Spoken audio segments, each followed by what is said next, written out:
আসসালামু আলাইকুম, আমি সাদমান সাকিব চলে আসলাম এক্সপ্লোরি সাদমান থেকে আরেকটা নিউ ভিডিওতে। তো আমরা কিন্তু কিছুক্ষণ আগে আসছিলাম সাহেব বাড়িতে, যেটা কিনা দুপচাঁচে অবস্থিত, যে ব্লগটা কিনা আপনারা দেখেছেন।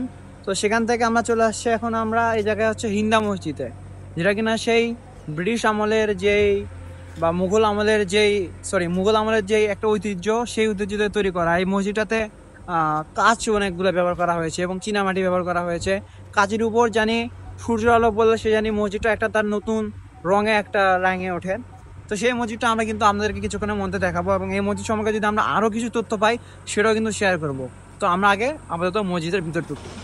হিন্দা কসবা শাহী মসজিদ বাংলাদেশের বগুড়া জেলার আলমদিঘি উপজেলার হিন্দা কসবা গ্রামে এই মসজিদটি অবস্থিত। এই মসজিদটি মুসলিম শাসন আমলের এক গুরুত্বপূর্ণ স্থাপত্য নিদর্শন হিসেবে বিবেচিত। হিন্দা কসবা শাহী মসজিদের যদি ইতিহাস সম্পর্কে আপনাদেরকে কিছু জানাই, হিন্দা কসবা শাহী মসজিদটি নির্মাণকাল সঠিকভাবে এখনও ধারণা করা যায় না। তবে ধারণা করা হয় এই মসজিদটি মুঘল শাসন আমলে 16 থেকে 17 শতাব্দীতে নির্মিত হয়েছিল। এবং স্থানীয়দের মধ্যে প্রচলিত আছে কোনো এক স্থানীয় জমিদার অথবা মুসলিম শাসক এই মসজিদটি নির্মাণ করেছিল। তবে ইতিহাসে তার কোনো সুনির্দিষ্ট প্রমাণ এখনো পাওয়া যায় নাই। কিন্তু কেউ কেউ বলে থাকেন এই মসজিদটি হয়তো সুফি দরবেশ বা আলেমের উদ্দেশ্যে প্রতিষ্ঠিত হয়েছিল। মসজিদটি তৈরি করতে ব্যবহৃত করা হয় মুজাহিদ পাথর, ইট এবং চুনসুরকি। মসজিদে রয়েছে 3টি গম্বুজ, যার মধ্যে মাঝখানেরটা অন্য দুইটার থেকে বড়। দেওয়ালে রয়েছে বিভিন্ন কারুকাজ, এবং এই মসজিদটির যে গেট, সেই গেট দিয়ে ঢোকার সময় কিছু ক্যালিগ্রাফির ছাপ আমরা দেখতে পাই। এবং এই মসজিদটি একটি ধর্মীয় উপাসনালয় নয়, এটি বাংলাদেশের উত্তর অঞ্চলের ইসলামী স্থাপত্য ঐতিহ্যের একটি নিদর্শন।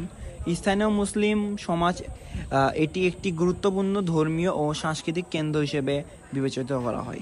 তো গাইস, ওখানে আসলে ইঞ্জিনটা দিতে ভুলে গিয়েছিলাম, যার কারণে এখন ইঞ্জিন দিচ্ছি। এবং আমরা যে দিকতে যাচ্ছি, রাস্তার এবং পরিবেশটা দুটাই খুব সুন্দর। বৃষ্টি হচ্ছে এবং আকাশের যে অবস্থা, সাথে আমরা যাচ্ছি আমি আর জাবির এই শাহী মসজিদটাতে আসে।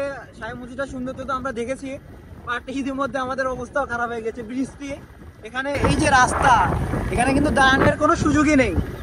তো এখন আমরা বাসার উদ্দেশ্যে রওনা দিয়েছি। বাসা আর এখান থেকে প্রায় 40 কিলো মতো। এখন বাসায় যেতে হবে, বৃষ্টি হলেও কি না হলেও তোমাদেরকে যেতেই হবে। তো আজকের ব্লগটা ছিল এতটুকুই, আপনাদের জন্য ব্লগটা দেখাতে এসেছিলাম।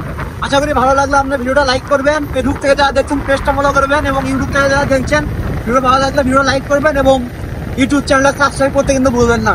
আজকে এতটুকুই, আল্লাহ হাফেজ, দেখা হচ্ছে নেক্সট কোনো ভিডিও।